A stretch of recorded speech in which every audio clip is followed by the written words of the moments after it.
Purdy did it. Purdy made the plays when he needed to make plays, and you get away with a win. You come from behind, you get a win, and I think this is one of those wins where it's like, okay, we did everything wrong. We did everything to lose this game, and we still won it. What can we do now moving forward? And I think Yeah, this is a team that's gonna. I'm thinking Super Bowl win. I'm thinking Super Bowl win. yeah. I think there's games like this where shit's clearly going wrong. Like it's hitting the fan. Offense isn't moving the ball. Defense is getting ran on. But when you are that close to winning still, and then you eke it out, you just forget this whole game because it's like, okay, yeah, we struggled. We didn't look good on most of that game, but you know what happened? We won, and you just like erase that from your mind. You move on. You're like, that's not us. It was a tough playoff atmosphere, and we have more on tape that this team is elite than more on tape that this team is that team that was there against the Packers. Yeah, exactly. And so I feel good about it. I think again, you don't feel like damn we're world beaters, but hey, good teams just find a way to get wins, just gritty wins. Let's dog it out. And we got some dogs on this team. We got some championship pedigree guys that are all hungry for this chip, and you end up making the plays. And that's what the Packers just did not do down this stretch. Yeah, and there's, I mean, things we can question going forward. I mean, Debo, hurt shoulder. They said he's 50-50 for the next game.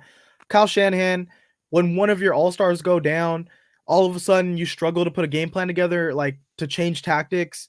That is something that concerns me because if Debo goes in next game and then he ends up stepping out, what's going to happen? Because you also have McCaffrey, you have Ayuk, you have Kittle. That should be enough to make this offense go. And it just didn't look like that for most of the game. Brock Purdy, obviously, he struggled most of the part of the game. The secondary struggled against Jordan Love. The D line didn't get any sacks, right? I don't That believe so. yeah, so a lot of bad from this game, but I do believe that it was just a tough game. They the Packers were hitting on all cylinders, and we weathered the storm. We Moody is another concern, but going forward, I don't think a lot of these are really going to be top of mind for me. I think we could put it together. Yeah, at the end of the day, what's important is the dub. You got it. Again, this isn't college football where you need to make it pretty. You have to blow people out in order to get to the championship. You just got to win, survive in advance, and that's what this 49er team did. Yeah, and going around the league, a lot of these pundits online. So I never heard so much Brock Purdy hate all this year. I feel like so many people were waiting for him to have a bad game. And I mean, even if you look at it, he didn't have an interception. He threw for over 200 yards, and he won the game on a last second drive, on a fourth quarter go ahead drive. But now he's getting shit on more than he ever has. What's going on with these people saying Brock Purdy's not the guy anymore? I think it's a combination of, well, look at Jordan Love visually. Like if you watch that game, Jordan Love had a better overall game, 100%. And on top of that, people are just hating on the 49ers. Like, I think if you look at the consensus online, nobody besides 49ers fans want the 49ers to win that game. They don't want them in the Super Bowl. They want them to lose to, they wanted them to lose against the Packers. They want them to lose against the Lions. And so I think that's just like the culmination of, okay, this guy whose story was hyped up this entire season goes out there and quote unquote lays an egg in the most important game of the season. But you have to take into account his whole body of work. His whole body of work, he's been pretty fucking good. So let's go ahead and put that to bed. I think next week, there's not going to be rain. They're going up against a Detroit Lions team that their secondary is not good.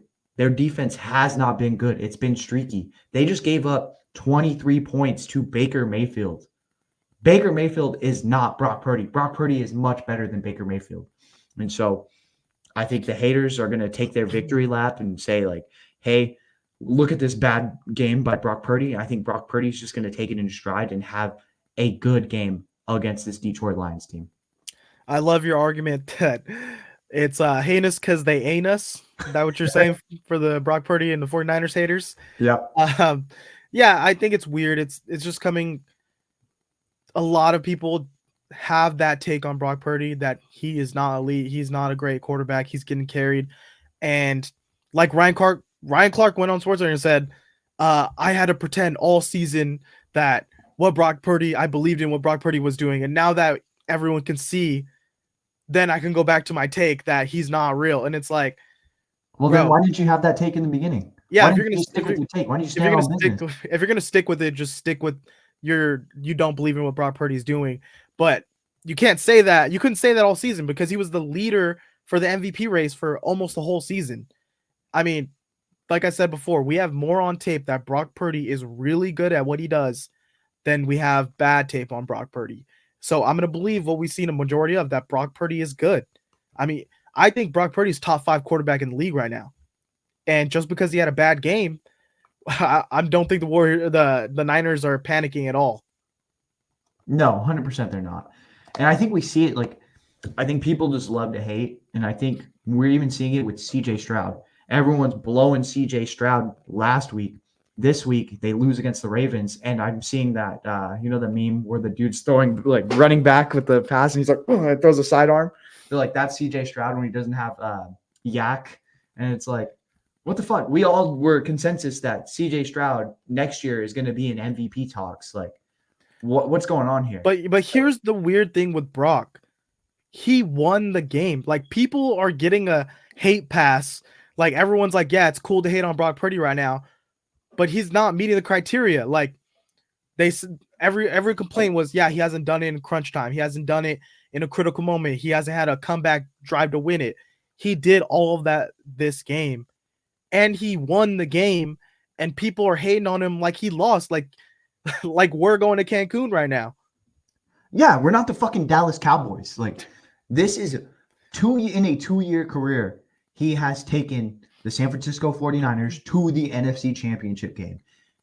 Dak Prescott cannot hold Brock Purdy's cock, bro. Like, you can't compare him to one of these sub-tier guys. He is better than both of them. He is leading this team. And everyone wants to say, like, okay, well, he has good players around him. Every team has good players around them. Every team. This is the NFL. They are all professional teams. Yeah, what do you want him to do? Like, hey, trade away some of these guys so I could do it on my own. Like, what do we do? We're praising teams who build good teams, but now that they built a good team and they have a good quarterback, we're taking away from that. Yeah, I don't know what you want. That is also the perk of having a rookie quarterback. That's why Jalen Hurts and the Eagles are going to struggle for the next few years. That's why Patrick Mahomes has to deal with subpar wide receiver play. They had Tyreek Hill. They had to give him away because they could not pay him. You just look around the league, and that's what people are doing. They are benefiting from rookie quarterbacks. And if you don't, and you have to pay a guy a la Dak Prescott, you have to take pieces away and you have to build it around them. Whereas with Brock Purdy, they have good players because they have a rookie quarterback. Yeah, I think my takeaway from this, I'm not gonna, dwell on how bad he looked at times during this game, because you know what? I saw the Chris Conley pass that he made. I saw the Brandon Ayuk third down pass. I saw the Kittle touchdown that he threw. These are plays that I've seen him do multiple times now, and I think he could do it consistently, and I think he could do it in a Super Bowl. So I'm not going to really buy into the hate. And here's the thing about him winning that game. Next week, he has a chance to erase everything that people are saying. As long as he keeps winning, then all that, they could just be talking into the ether. Like, it doesn't matter. He's going to be winning. We're going to be going to a Super Bowl. That's it. End of story. Yeah, and that's fine with me. Shit. Like, I'll take a shitty quarterback and a run to the Super Bowl. Like, well,